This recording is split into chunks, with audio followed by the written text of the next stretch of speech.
Psicopsiquis.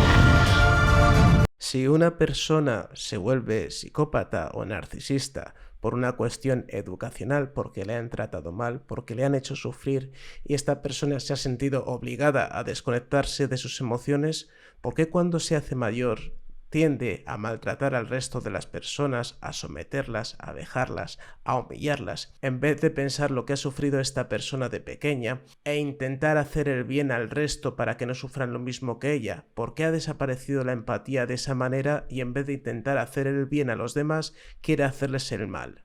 Claro, esto es muy buena pregunta, ¿eh? Es decir, lo primero es, ¿se puede llegar a cambiar? ¿Vale? O sea, ¿se puede llegar a mejorar? La respuesta es que sí. Como cualquier cosa que dependa de la psicoterapia, ¿vale? O de lo que es cognitivo-conductual, que esto es un fenómeno cognitivo-conductual, ¿vale? O sea, tú piensas de una forma y actúas de una forma, ¿vale? Entonces, aquí lo que pasa es que, por una parte, tenemos un componente genético. Es decir, hay personas que ya de base van a venir genéticamente más o menos empáticas, ¿vale? Con más o menos sentimiento de culpa, de empatía, ¿no? Con los sentimientos de los demás, etc. Luego, según lo que te pase, funciona como un trastorno de estrés postraumático de alguna forma, pero muy del componente emocional, ¿no? Cuando un niño o una niña ha sufrido, sobre todo, ¿no? agresión de las personas que se suponen que le quieren, puede aprender que no es bueno hacer eso. O sea, no es bueno o sea, no es bueno ni enseñar tus emociones ni captarlas de los demás, ¿vale? Porque, por ejemplo, si mi papá y mi mamá pues están siempre en súper negativo y tal, pues yo no quiero adquirir esas, o sea, porque ya rechazo eso. Entonces se puede generar como un mecanismo de coraza, ¿no? Que esto, al final, estos son los procesos psicológicos, pero van acompañados de cambios a nivel de la neurotransmisión. Ten en cuenta que el cerebro madura en función del uso, ¿vale? Madura en función del uso y se desarrolla en función del uso. Un ciego, su córtex visual, como no le está llegando información visual, no es que no se use y esté apagado el resto de su vida y ya está. No, lo utiliza para otras funciones, ¿vale? Gracias a la neuroplasticidad, pues eso se utiliza para otras cosas. Se utiliza para interpretar el tacto y hacer que esos ciegos pues puedan casi con el tacto medio, no ven, pero sí tienen una percepción mucho más rica que la nuestra del tacto, ¿no? Porque está reutilizando recursos. Pero las cosas que nunca usas se atrofian.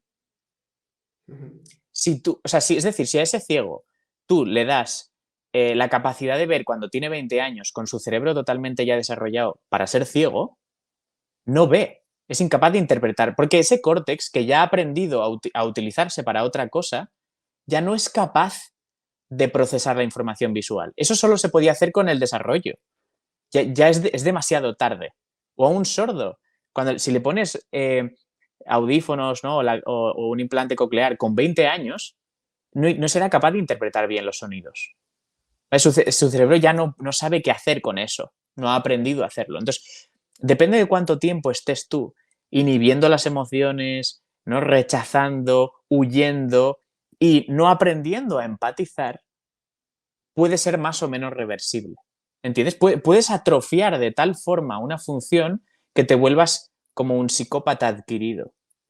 Es decir, no lo eras, pero te lo has vuelto, has dejado en desuso tanto una función cerebral que ahora eres incapaz. Sí que claro que lo puedes intuir y puede mejorar un poco con psicoterapia, pero es que como hay una parte del neurodesarrollo que te has saltado, y además el cerebro tiene sus tempos, ¿vale? Las cosas hay que desarrollarlas a su tiempo. Y esto es muy conocido, ¿no? Como lo que te he explicado. O sea, si pones demasiado tarde un estímulo de un sentido primario, que eso es lo más como fácil de comprender, no llega o sea, no sirve devolverle la vista, ¿no? Esto se sabe, por ejemplo, con niños que tienen catarata congénita, que no ven nada desde pequeños, si tú le quitas la catarata, porque los ojos están bien, quitas la catarata con 25 años, no ve. O sea, le llega la luz, llegan los colores y eso sí, pero no llega a interpretar como la realidad. Sigue como ciego, ¿sabes? Su cerebro no llega a procesar esto es una cara, o sea, a descomponer y a integrar la información visual. ve como luces, como sombras, colores, pero no llega a integrar la información visual. Entonces, esto le puede pasar lo mismo, extrapolándolo, lo similar, con las conductas sociales sucede lo mismo. Pues, por la Entonces, misma razón por la que no se puede curar un autismo en realidad cuando ya el neurodesarrollo ha sido alterado. No puedes volver atrás. Puedes mejorar, ¿eh? Puedes mejorar cosas, pero no puedes convertirlo en un cerebro normal. Las funciones cognitivas están distribuidas en varias regiones a la vez del cerebro, ¿vale? Cosa que no pasa con los córtex primarios. La función visual tiene como su lugar, el córtex motor es el que es. En cambio, cuando estamos hablando de cognición o de cognición social o de empatía, no es un lugar. No está en un sitio, ¿vale? Hay sitios que si los lesionas se pierde, pero porque forman parte de la red.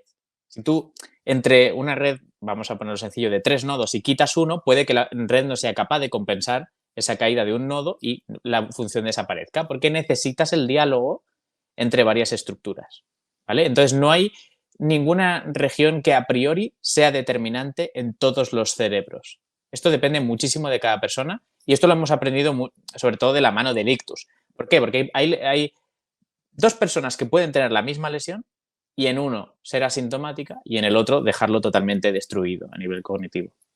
Esto, es decir, hay una variabilidad entre las personas que también justifica que los estudios no siempre salgan los mismos resultados, ¿vale? Porque hay mucha variabilidad entre cada cerebro, pero no hay ningún sitio determinante, ¿vale? Para decir si toco esto es irreversible o si modifico esto es reversible y le puedo devolver X función, ¿vale? No está tan segmentado.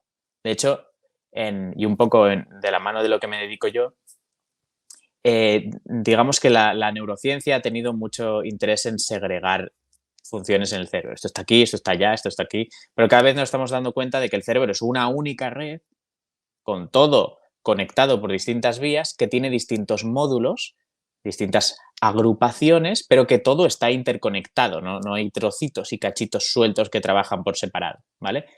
Esto también explica que no haya ningún, sobre todo a nivel de cognición y de alta jerarquía cognitiva, no está tan, la topología no es tan clara, ¿vale? Entonces no hay nada determinante. Tampoco hay nada a nivel, por ejemplo, de neurotransmisión, ningún fármaco que directamente te pueda o provocar directamente psicopatía o quitártela, ¿vale?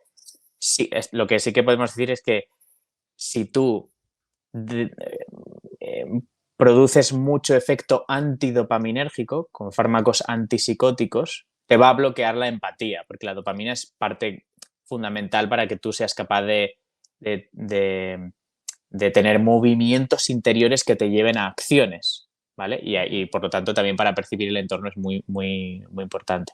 Si tú generas muchísimo efecto antidopaminérgico, te bloquea la mente y entonces hay muchas cosas que no puedes hacer, no solo la empatía, tampoco es como que te anula la voluntad casi, ¿no? Porque no tienes ningún movimiento interior, nada que te llame suficientemente la atención para moverte, para hacer algo, ¿no? Entonces no hay ningún sitio determinante ni ningún sistema de neurotransmisión determinante a la hora de hablar esto es para un psicópata sí o no. Hay sistemas dentro de esa red que están muy, muy involucrados, como he hablado, el córtex prefrontal, la amígdala cerebral, que es como un sensor emocional en cuanto a potencia y en cuanto a características, tristeza, alegría, miedo, ¿vale? O sea, enfado. O sea, la amígdala es un centro de procesado emocional y está muy involucrado en los psicópatas. Obviamente tienen mucha menos actividad y además menos volumen amigdalar y tienen mucha menos como reacción, ¿no?, amigdalar ante situaciones. Pero también otras cosas que también son parte de la psicopatía, como el córtex fusiforme, que es donde se procesan las caras. Un psicópata tiene menos actividad en el córtex fusiforme cuando ve caras. Claro que las ve, las reconoce, pero no le generan lo que a cualquier otra persona sí, que es esa cara que transmite, que te recuerda quizás a otra persona, que te resulta entrañable, o que te da miedo, o que te transmite su alegría o su tristeza. Claro, al perder todo eso, pues ese área de procesado de caras es más pobre, porque no está procesando toda esa, digamos, comunicación no verbal, ¿vale? A nivel del córtex prefrontal, que es un gran guía de la conducta, ¿no? Como estábamos diciendo, el de la batuta, ¿no? Que es el córtex prefrontal. Cuando falla hace que a la hora de elegir tus acciones vayan a ser aberrantes, ¿vale? Van a ser caóticas, ¿vale? Vayan a ser... porque es donde está escrita la norma, donde se conoce la norma, ¿no? Que es como, al final, digamos que la sociedad tiene unas reglas que nos permiten vivir, que aceptamos mutuamente, incluso aunque nos perjudiquen de alguna forma, ¿no? Las aceptamos por el bien común. Y no tenemos gran problema. Incluso las percibimos como buenas directamente. Nadie se plantea, yo si estoy en un paso de cebra no puedo empujar a una señora y que la atropelle un camión. O sea, nadie se plantea, ¿y por qué esto es así? ¿No? Tú ya lo percibes, lo sientes que eso estaría mal. Incluso eres capaz de sentir el remordimiento y la culpa que sentirías solo de pensar en hacerlo, ¿no? Pero, ¿y si eso no lo sientes? ¿Y si eso lo sabes que funciona así, pero tú no tienes ese todo? Es mi muñeca y voy a darte cuerda, me decías entre sábanas. Eres... Bien. Pero esto no está distribuido en ningún sitio, en concreto. Es mi muñeca y voy a darte cuerda, me decías entre sábanas.